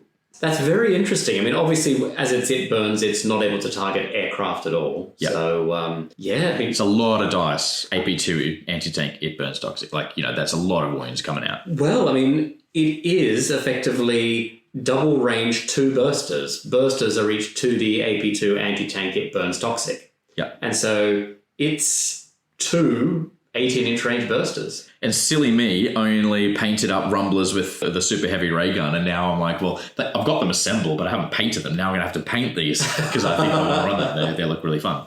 That's good. It'd be interesting to see. Hopefully they come out with the change of the Kaskari coming out there for leaving some support slots available for these to be taken. Mm-hmm. Rarely saw them before, so it'd be good to see them hit the table, I think. All right, and next we have... Oh, wait, are we still in Specialist? Because we've got Death Engines next. Oh, no, wait. No, there are support. Okay, Death Engines, right? Really cool unit. 915. They shoot on 5s, assault on 4s, armor 7, hit points 4, but they're a tracked vehicle with unflinching, which is interesting as well. So, not scoring and all that sort of thing. Oh, yeah, the unflinching is pretty cool. Because they're not normally taking pins, well, at least not from pinning weapons, right? So it's only anti-tank weapons which would be pinning them, but they can still unflinching through that. Yep. Very interesting. It starts with 1 for 60 points, and then you can add another one for 60 or 65, and then the one that you've got can be upgraded for 5 for the weapons, right? So the default loadout is the Impaler, which is the melee version, so that's the 60-point version. It's got 6 attacks, AP2, Vicious, Assault. So a unit of 2 is 12 attacks, AP2 with Vicious, which is pretty nice, on 4s. Unflinching at 15-inch speed. And with tracked, they're ignoring obstacles and so on, right? So they may often be getting unhindered charges. Yeah. And then the shooting version is the Spewer, and he's still got 3 dice AP1 on attack, but then he's got 4 dice at 18 inches, AP1 pinning and toxic. So that's potentially 8 dice AP1 pinning and toxic with the shooting version. Now, my problem with this unit being here is that I don't think you're ever really I don't think you want to mix the shooting and the. I do, but go ahead. Yeah, I can see why you would want to, but that's not how I would want to play it. And I don't, doubling round 1 or when you're charging, you're not shooting, and sort of you're losing a bit of value there. I think you want to be either throwing out all the pinning toxic or charging things and just absolutely smashing face with them. So if you look at them just as the one or the other, then they're either a bad Rumbler or a bad Mutant Rat Fiend. So it's really hard to find a place for them, and that's why I sort of would have liked to have seen them move to Specialist and something else in support. I know they're not a unit for you because they are a hybrid unit, and I know you like things having a very defined role as to what they do. I run some hybrid units. I mean, I would very much consider, in fact, the list I've put together as our sample list actually has units with 1 Spewer and 1 Impaler. One of the things I like about this is it's a unit which can pin the target and then with a 9-inch advance can then advance into combat. It can put a pin on the unit that it wants to charge itself. I really like that. Oh, yeah, I suppose you could then make it unhindered. Make it a charge that you attack first as well. I absolutely could. I now have a reason to use burrowing. It might not be on vehicles. See, and that's the other problem with Death Engines, right? They're a vehicle. You can use it. I can burrow my Death Engines. There we go. There you go. So yes, absolutely. So I could pin and then do the boosted version for 3 for it to count as a hindered charge. No, I'll just I'll take my advance into combat. Thanks, because I'm armored. The Death Engines are armor 7. They really don't mind taking a little bit of a hit back. So No, not really. Like, again, I think I saw one in the very last tournament we did. I finally saw one hitting the table, but I didn't notice how well it was doing. But it looked like an awesome model, I have to say. Yeah. It looked great on the table. It's the first time I've ever seen one since started playing Firefight. And again, hopefully, will be one of the other units that gets the benefit of the introduction to the Scurrier light tunneler. Mm-hmm. And the overcharger. That's the other thing. The overcharger. That has cleared up the support. Those two things have made those sorts of units viable now, which is great. And Death Engine's in the vault, so that's, pretty cool model too. Since we've spoken about it, the Mutant Rat Fiend, let's talk about that one next. So a 615. So the Death Engine's a speed 9. Yeah. Assault 3 though, armor 7, 5 hit points, beast, which is unfortunate, and then bulky, regeneration, terrifying, unflinching, vicious assault, countercharge, and has 8 dice attack, AP3 anti-tank. He is a beast at 110 points though. That's the downside. But more reason to take him now that you're not having to spam tunnelers. It's true. It sits in the same sort of slots as things like Corruptions, right? Who just put out 8 dice AP3 anti-tank. I mean, the Corruption has a black die and so on, but and regeneration just like this, and terrifying, but yeah, the Mutant Rat Fiend is a very, very good option. And he charges 15. Yeah, that's very true. And the 5 hit points with armor 7, it means that it should be staying around a good while, but if the enemy does focus fire on it, it can go down. I personally don't mind. It's all been that amount of fire, and they generally do. The Mutant Rat Fiends normally cop an awful lot of fire or draw a lot of fire, but that means some of your other units that can contest objectives are still alive. So I think it is a great distraction piece, if nothing else. But if it does get in your lines, it's going to hurt. It is worth calling out the Death Engine, though. The Mutant Rat Fiend may be armor 7 with 5 hit points and regeneration. 2 Death Engines for 10 points more are 8 hit points with armor 7, but they don't get to regenerate. Yes. Yeah. So Death Engine's only really viable now that you can take other things. Mutant Rat Fiend, though, great grotesque model. Yes, it is. So the last ones we've got to round it out are the tunnelers, and we'll just speak about both the variants of the tunneler and support at the same time. So first of all, the saturation tunneler basically is a regular tunneler that can't take shields but gets some missiles as an extra bonus, and doesn't start with capacity to tunnel, but can get the extra sections and then gain capacity from there. And has targeting systems now. Yes, targeting systems. So it can, if it's got the missiles, it can shoot a different to the to like whatever other gun that it happens to take. So then the tunnelers themselves, armor 8, 4 hit points on a vehicle, which is really nice. The normal tunneler starts with capacity 10. They have heavy armor, subterranean deployment, tracked, and vehicle. And aside from the transport section, which gives a hit point and plus 10 capacity, they can also take on the regular one defensive shielding for 15 points, which reduces the capacity by 10. So the base one goes to 0 capacity, and it gains shield 5, shield generator, and the special defensive shielding that lets you apply your shields to shooting attacks on non-vehicle units around you.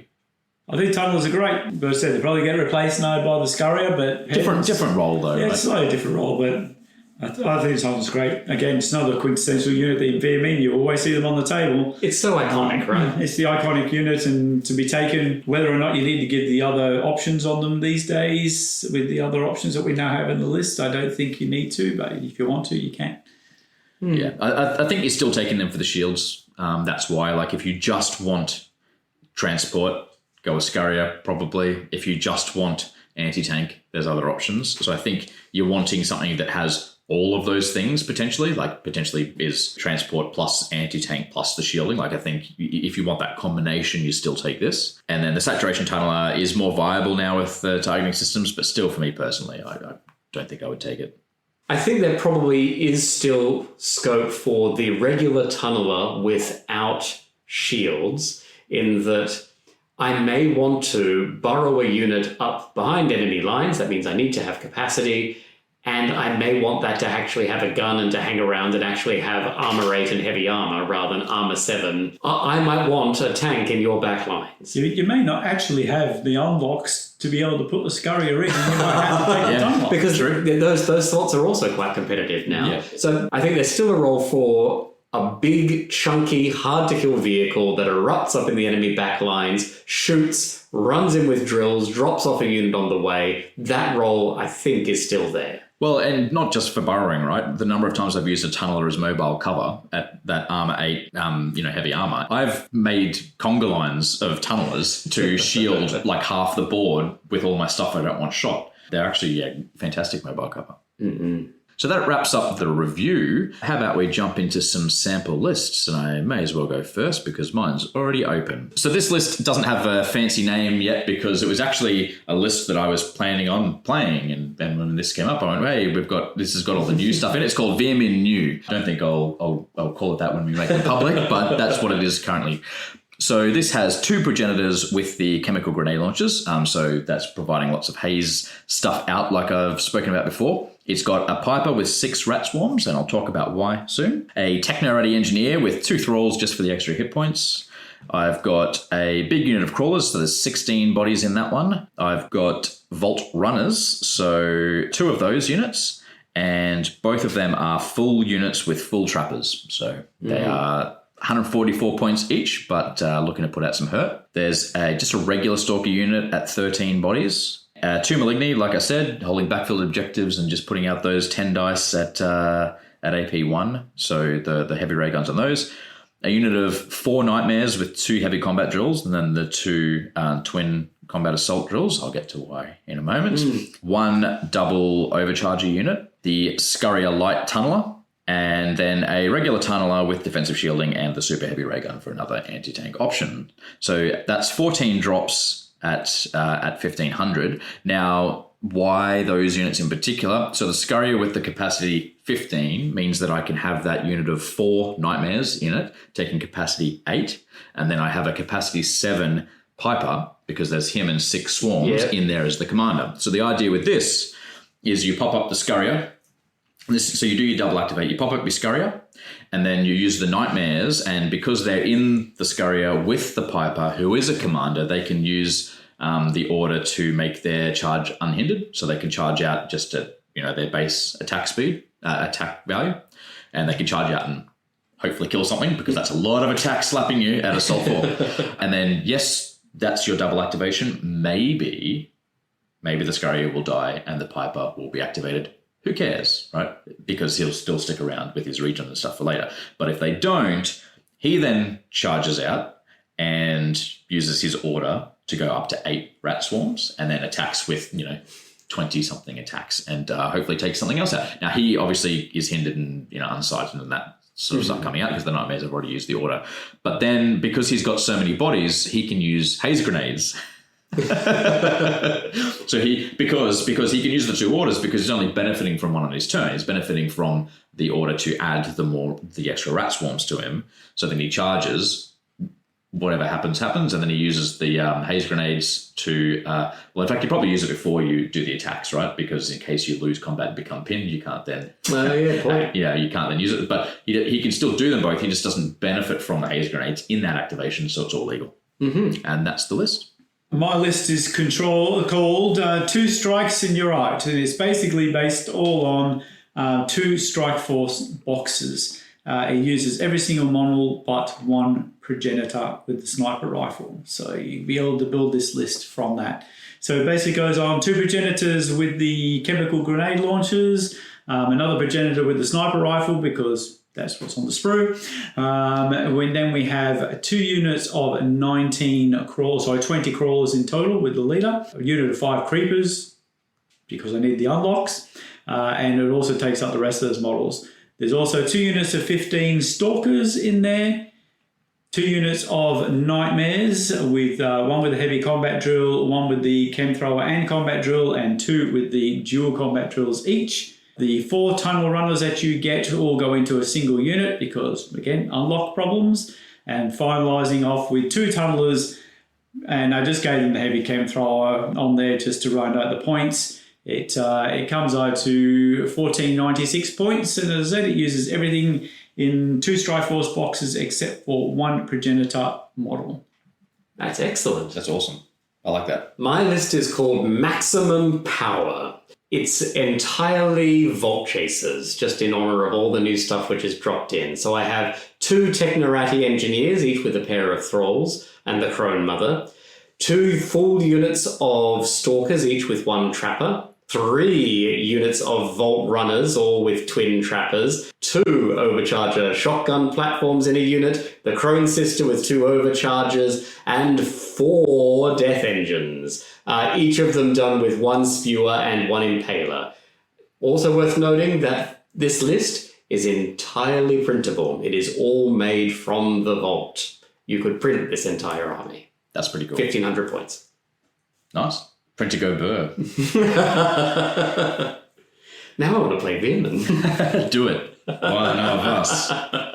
And that brings the Veer-myn review to a close. Before we head on out, how about some Overwatch? What things are exciting you on the Firefight horizon, Mike? This weekend, I actually have a little event called Pentacon, which has been arranged by one of the local gaming clubs. And it's actually just 5 different games being demoed like in a 1 hour section, and the people rotate between those games. And I'm now doing Dead Zone for that, which is a really cool concept. I really like the idea. And the idea is that people don't necessarily know how to play the other 5 games. And the good thing is, out of the 5 games, it's actually 3 of them are Mantic games, because Kings of War and Armada is also being represented as part of that.